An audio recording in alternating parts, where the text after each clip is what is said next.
You said it at the beginning of this season, and it's going to be something that I think we come back to over and over and over again as we venture to the end of this 82-game finish line. You switched out some certain pieces in the bottom six, but this is, and in the top six for that matter, this is the same hockey team. They're the exact same team they've always been. Oh yeah, high event, high drama. It has been exciting though. Yes, every game they have kept it. One thing I will say about this team is they do keep things very entertaining. Yes, either coming back late or blowing leads. Here we are again, giving up chances, scoring big goals, going to overtime, back and forth. They're the most high event. I challenge any other team in the league to be as high event as this team. Shots taken and shots given up. They can't help themselves. They can't shut it down. They can't make it easy. It's coming back. It's being resilient. It's being idiots and blowing leads. But at the end of the day, they're 10-5-1. So Sheldon Keefe was not happy after the Buffalo win. And it's kind of weird seeing your coach after your team wins in kind of a thrilling fashion to be really not stoked at what he just saw. So much so that William Nylander, who's arguably been their best forward all season, is benched towards the end of the game. Yep. He didn't seem particularly stoked with Austin Matthews either. And I think one thing we took away from, or I personally took away from the All or Nothing series, is Keefe is kind of a classic coach in the sense that he is all about the winning habits and the Stanley Cup habits. And if you're benching Nylander and Matthews, it's because I saw a couple times last night, those guys are cheating for offense a little bit and not being responsible in the defensive zone. And so it's just at what point? So you look at the last week, right? It's it's the same old. It's they come out and they a really nice win over the Boston Bruins. In my opinion, the best win of the season. I know you could look at Vegas, you could look at whatever. They've had a lot of nice wins against pretty decent teams. Then they come out and stink the joint up against the LA Kings. Yeah. Then they go into Philly and win 3-0. But I and again, played well, good road win. But a lot of that for me was the Philadelphia Flyers stunk in that game. They were not very good. Yeah, but still, they're a good team. That's a good team. That's a good win. Good come from behind win over Calgary. OT win, Matthews, Nylander, and then the win in Buffalo where it's you have two goal leads and you let both of those evaporate and then you win by the skin of your teeth at the end. And so again, to my earlier point that you said about this is the same old. They just do this. And I think that's what Sheldon Keefe is really frustrated about. But this is a long-winded way of trying to make the point that this is just Kyle Dubas. Bless you. This is just Kyle Dubas Maple Leaf hockey. Yep. That's what this is. Yeah. Kyle Dubas Leaf teams, as you said, are high event. Yep. Right? Yep. Shots for, shots against, goals against, expected goals, whatever nerd stat you want to bring up. They're pretty much on the top of every list on the offensive side and defensive side of the puck. They just, you know what my take is on it? Screw all this. Screw the same team. This is me, Ryan, as a fan. I'm just happy they're not shit. Yeah. You know what? They're 10-5-1. They've had everything that we've been talking about. No, the habits aren't good. They can't keep up giving up chances. But this is who they are, okay? And I'm happy that they are just winning. I'm happy. They've had some pretty big wins. That win against Calgary was a great win. Yeah. That's a phenomenal win. The win against the Bruins, phenomenal win. They beat the Flyers. They're a damn good team. Their number one goalie has a .940 save percentage and is playing out of his mind. They had a kid come in against Buffalo, win the game. Obviously, it was kind of sketchy, but got a good win. I honestly have seen a lot more positives this season than I've seen negatives. It's they're not going to be the Devils. They're not defending. No. Like, they're not going to shut it down. Like, it's not happening. But I think everyone's fear, and talked about this at the end of last season. We talked about this last week. Our whole episode last week was themed around this. Can this style of play get it done in the playoffs? But I'm not even at that point anymore. I don't think they're a Stanley Cup contender. No, I don't think they are either. I think they're get in the playoffs, see what happens contender. Yeah. Like, that was when we had visions of them holding a Stanley Cup. I'm over that. They're not going to win the Stanley Cup. No. I want them to make the playoffs and see what happens. Yeah. Like, I've dialed it back a whole nother level. Like, I just want them to make it. Like, screw the first round. Like, get there, because I was worried that after last season, they weren't even going to get there. Yeah. But, I mean, you look at John Tavares, guy we've criticized a lot, had a pretty good year. Starting to score some goals on a consistent basis. Mitch Marner loves to give the puck away, but all of a sudden he's got just as many points as Nylander and Tavares.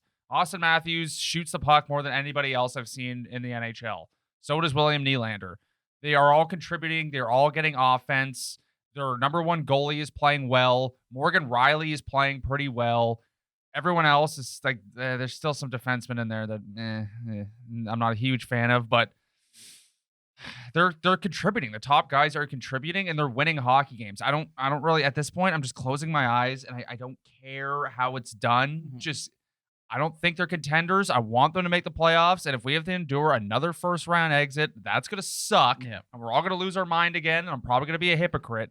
But when they lost that game in Pittsburgh, like, I thought they were done. Like, I thought Keefe was maybe going to get fired. People were going to start going out the door, and then now they've kind of leveled it back out. They've won 8 of 9.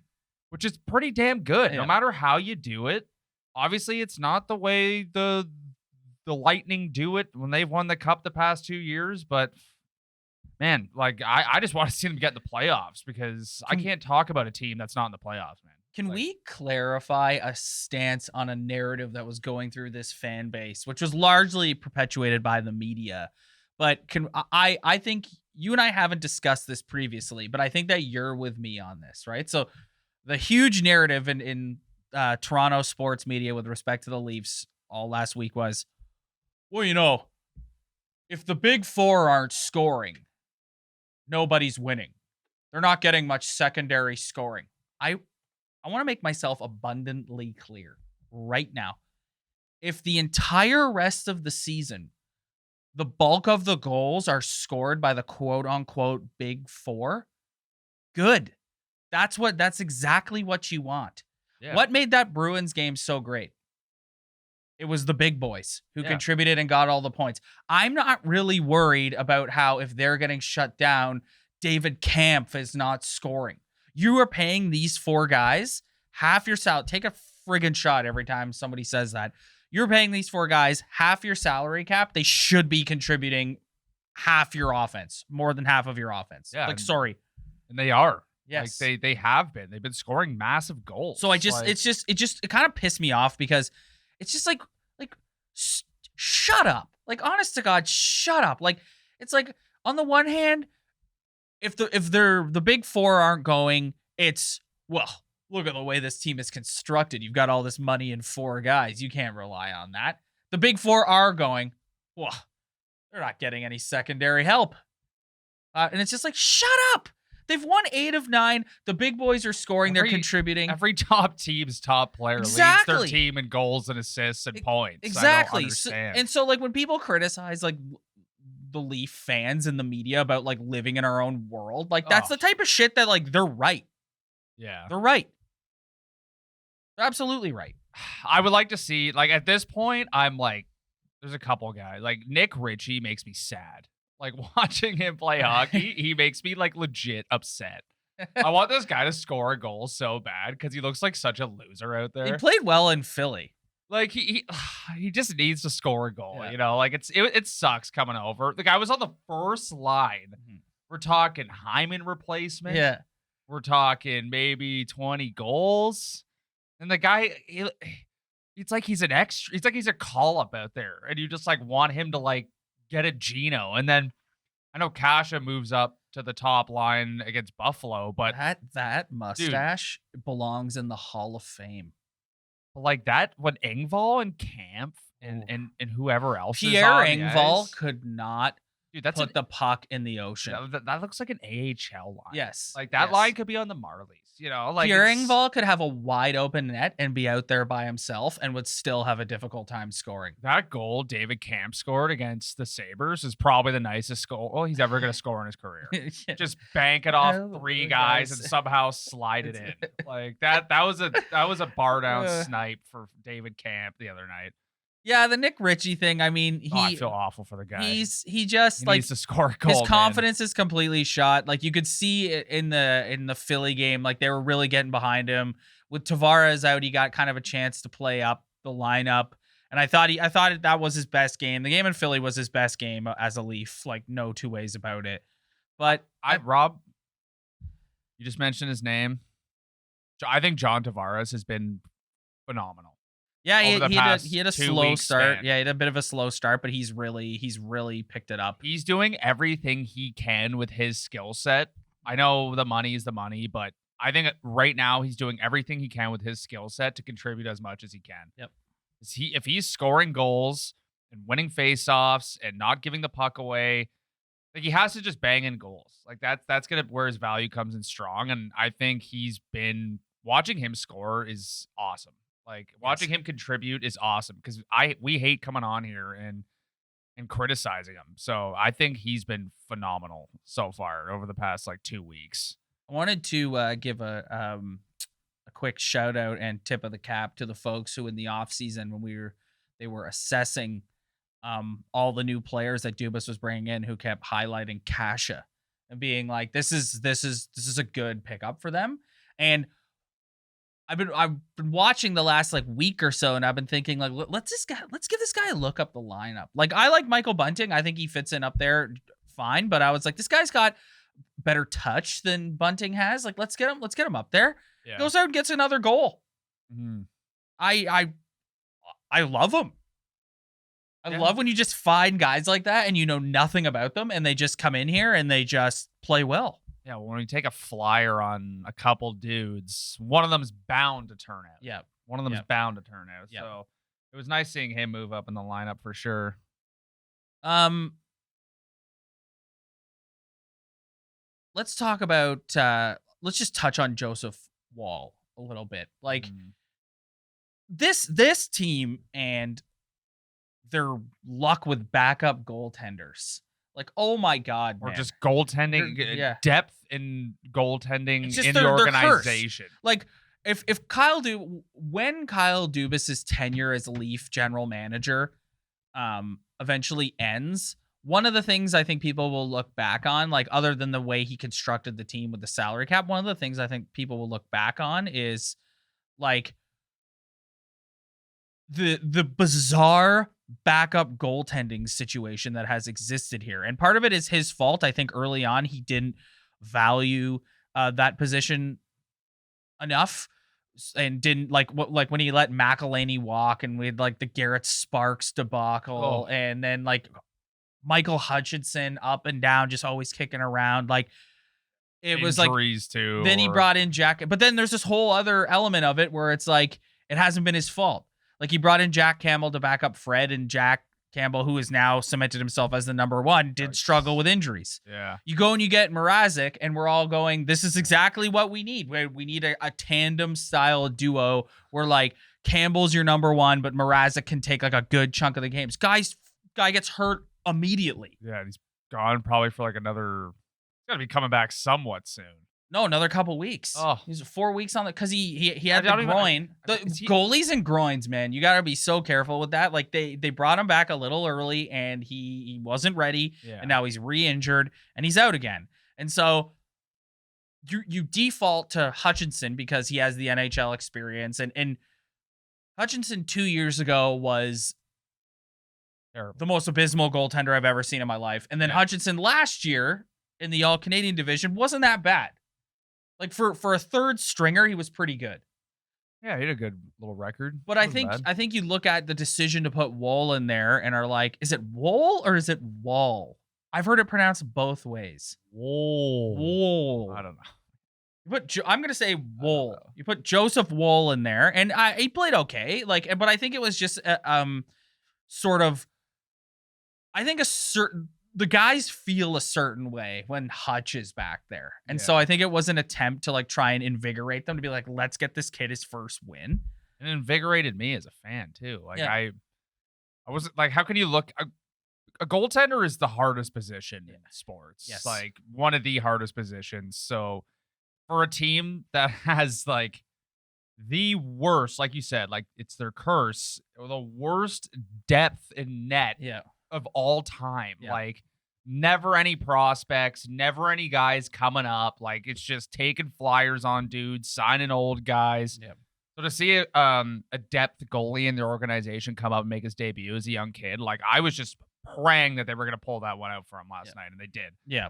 Because Hockey Night's just showing his mom. They love Hockey Night. Just loves finding the parents. yeah, I mean, it is pretty entertaining. Like being a goalie mom or dad would suck. Yeah. Oh my god, it'd be high stress all the time. But anytime I could see any Leaf goaltender like get a win or like play somewhat well, because a lot of those goals he gave up last night were like quick one-time passes that he couldn't really get over. The one was a fluke off the boards. Another one was across the crease.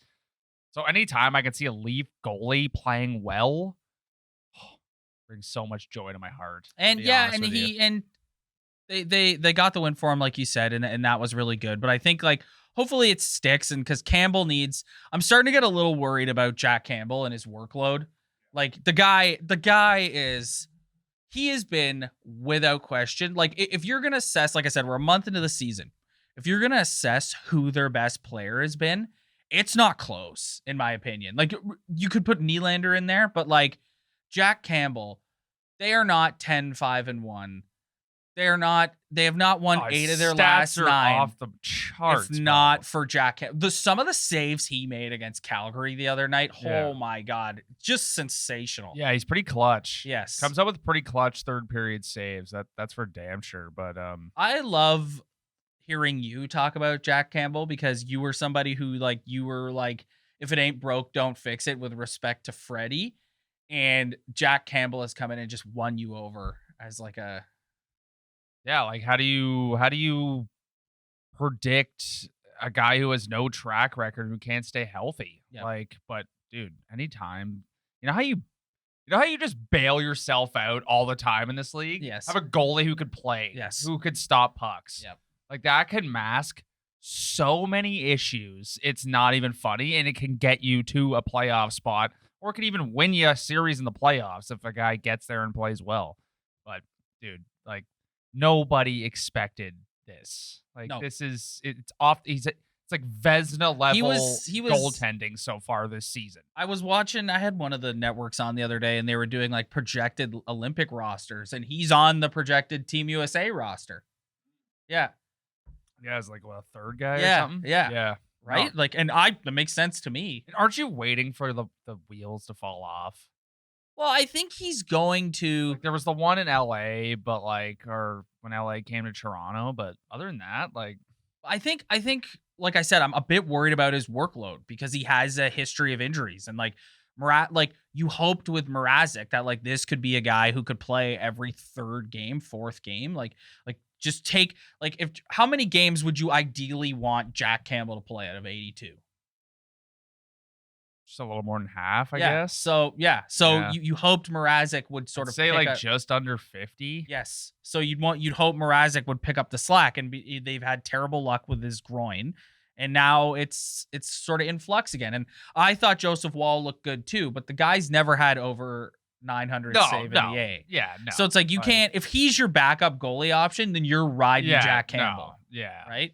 No, and the only time he's getting in there is on a back-to-back situation. Yeah. Right? So I wanted to just hit on one thing from watching all the games this past week.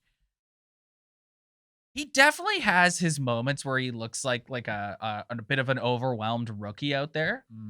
I've been really impressed with Timothy Liljegren. I love, if you could take him and Sandin and combine them into one player, it would be the ultimate defenseman. Yeah. Because Liljegren can skate, Yeah. doesn't have the best hands. Sandin has great hands and offensive upside, can't skate. So if you could take the two of them and put them together, all of this is a way of saying that I think Travis Dermott is becoming more and more expendable. Yeah. And I think if you look at their D, like they're it's been out there that they've. Yeah. Well, what do you make of that? It's been out there that they've let other teams know that Dermott and Hull are available. But here's my question: it's careful with that, man. But what do you also like? What Justin Hull has been pretty terrible since the word go this season. What are you gonna get back for him? Well, it's like, what if somebody gets injured? Who's Exactly. the next guy up? Exactly. Who's the Marty Marinson waiting in the wings? You You miss him.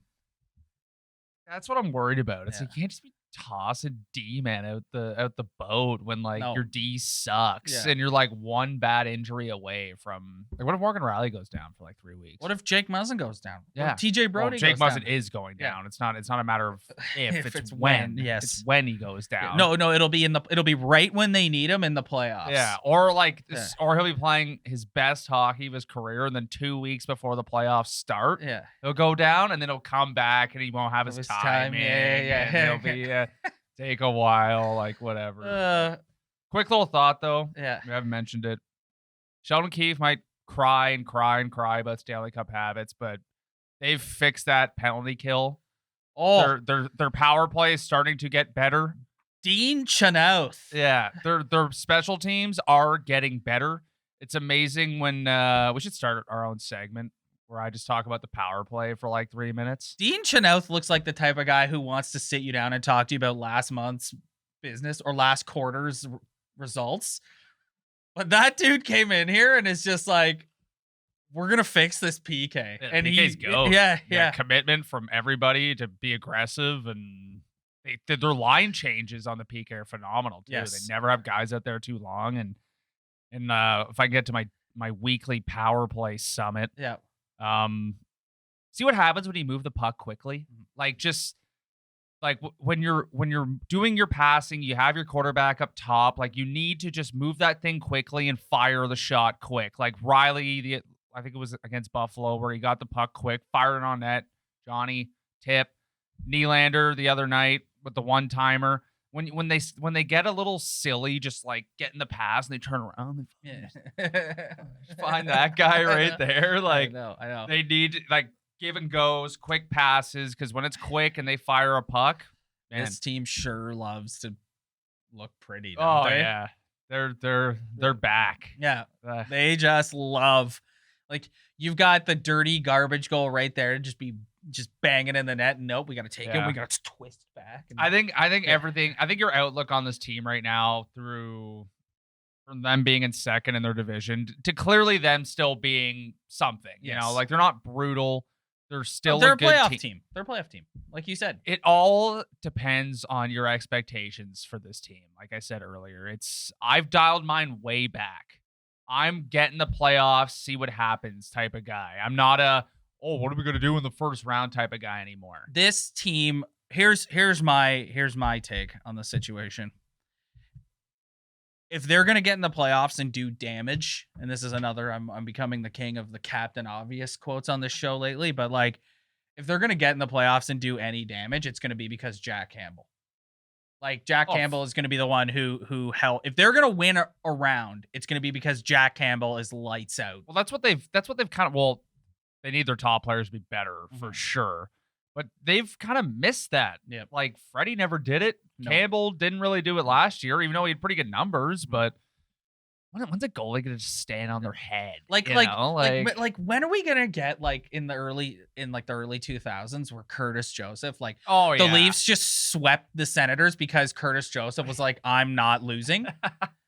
They just get dummied. And it's like they literally win in 4 games, but get destroyed every game. If you look at that team too, you would take a look at that roster on paper and see some of the guys they had on that and be like, oh, no wonder they swept them. But it's like, no, they swept them because Curtis Joseph was like, that's it. It was gross. Yeah, like we need something like that. I 100% agree. They need at least like one game. Like if they're up 3-2 in a game 6, like just stand on your head, like just steal a win. Please. Well, we didn't get. That's why everyone now is going on and on about how great Freddie looks. Carolina. It's like, let's see what happens in the playoffs. I'm with. Like if Freddie goes in, I'll be furious if he goes in and lights out in the playoffs for Carolina. But like, I'm not counting my chickens with Fred Anderson ahead of the first round. Speaking of not counting your chickens, if we can just get off the Leafs for a second. Do you think the Edmonton Oilers are legit? I think they're only legit because I look at the Western Conference and I'm just kind of like, nah. Like, do you think they are a cup contender? I mean, yeah, I think you would have to say that. Like, their division sucks. Yeah.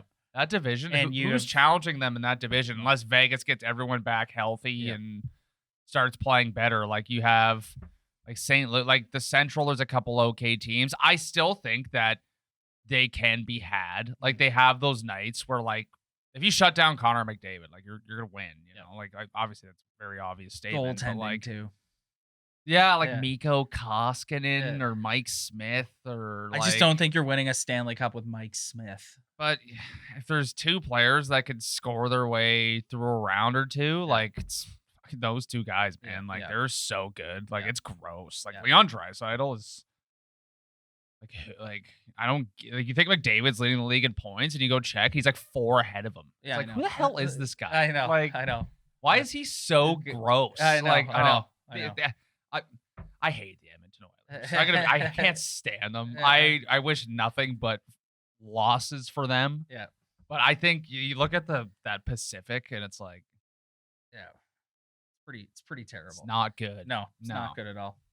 All right, I think we can get out of here now. I don't know. Any last things you want to talk about? Like, I think the theme of this is just that they're the same team that they've always been, and it's just sort of like they sort of change the pieces around the core four, or not the core four, like the core, because you got to throw Riley in there, Muzzin. But like they change a lot of the pieces around it, but it's still essentially the same team. And this is like I'm done waiting for them. My version of adjusting expectations, like you were saying earlier, I'm done waiting for them to just change who they are. No, who they are is a team. No, who they are is a team that's a high event hockey team, like you said, who gets a little carried away and strolls into Buffalo after a big win over Calgary and thinks that they're just going to go in there and dummy the Sabres, and then they get smacked in the face because it's the National Hockey League and every team is good. You know what though? One thing you can't not say though is they've been resilient, man. They've shown resilience. They've won some tight games. They've come back late a couple times. They've had some big goals by big players. Like they still win that game last night. To me, my most impressive win of the season, and it's definitely because of the emotional factor for me as a fan, was the Saturday night win over the Bruins. Oh yeah. And keep this tape of what I'm about to say, because we'll play it again later in the season, and you can tell me what an idiot I am. I just don't think that's not the Boston Bruin team that we've come to see over the past few years. They're getting a little long in the tooth in some areas, and they don't have that. And honestly, it's because Chara, in my opinion, they don't have that sort of physical. They don't push the Leafs around like they usually do. Yeah, no, Chara was I know the guy's like 1,000 years old, but he was a big factor in those series and those games. Like, I mean, they've played they played like 5 less games than the Leafs so far this season, but they're like 7-5. They're not anything special. Like, I'm sure the Lightning are gonna figure out they can just sit their best player all year and then just bring him back in the playoffs and win the cup. Like, I love how everyone too is like, oh, here they go again. Like, that's how they go again. Yeah, I know. And like Stamkos is like back to like his old form and like. I just the only reason you're upset that the Lightning do that is because you didn't think of it yourself. It's awesome. Yeah. You just get to sit your best player until the playoffs. And then he comes in and dominates because he's fresh. He's ready to go. And it doesn't matter. Like, he's goes. Yeah. Like, I know. They're sick, man. They also got the best goalie I've ever seen in my entire life. Yeah. Kind of makes me want to throw up too, but. All right, let's get out of here. Be back next week. Yeah, I think that's it. We'll wrap it up. Thanks everybody for checking us out. If you like what you see, hit that like and subscribe button below. Also check us out on Instagram at Talkin' Buds Podcast. Spread the word, tell your friends, the algorithm, all that fun stuff. We'll see you guys next week.